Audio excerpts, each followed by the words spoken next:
Another satisfied customer, I said out loud, to no one in particular, as I pressed on the keys of my laptop, closing out the file with the word success stamped across it in bold red font. My assistant, Meredith, walked by the moment I said the words, stopping abruptly in front of my office door. Are you adding the client notes, or do you want me to do it?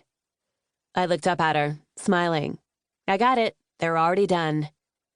You're a machine, April, she complimented me before walking away to handle her own set of tasks.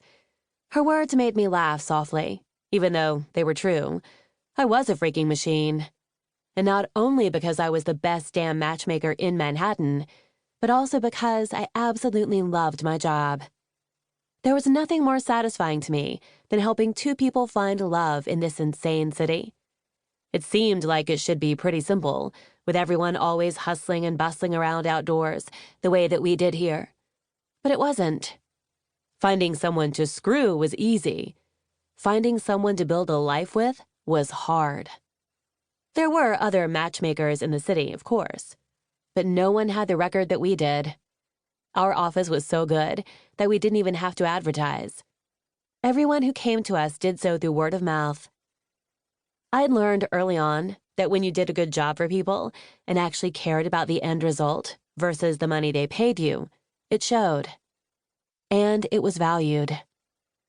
My mentor and old boss, Sheila McHenry, had taught me that.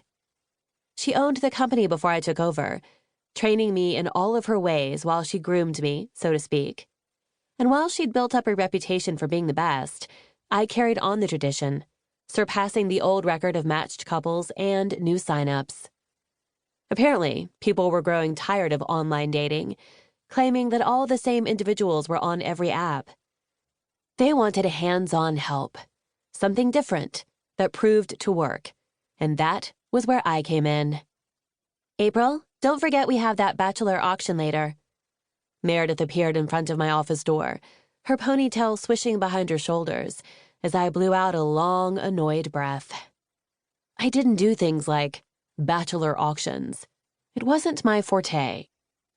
Please tell me why we signed up to attend that again, I sincerely said, because I couldn't for the life of me remember. I would have never willingly agreed to attend something like that without good cause. I wasn't a fan of gimmicky type stuff, especially when it came to things like single men being auctioned off for dates.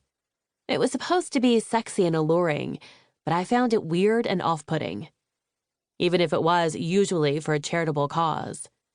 It felt like it went against everything I stood for in my line of business.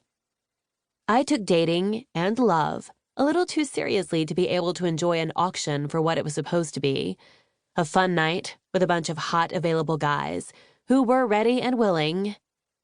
For what, exactly? I wasn't sure.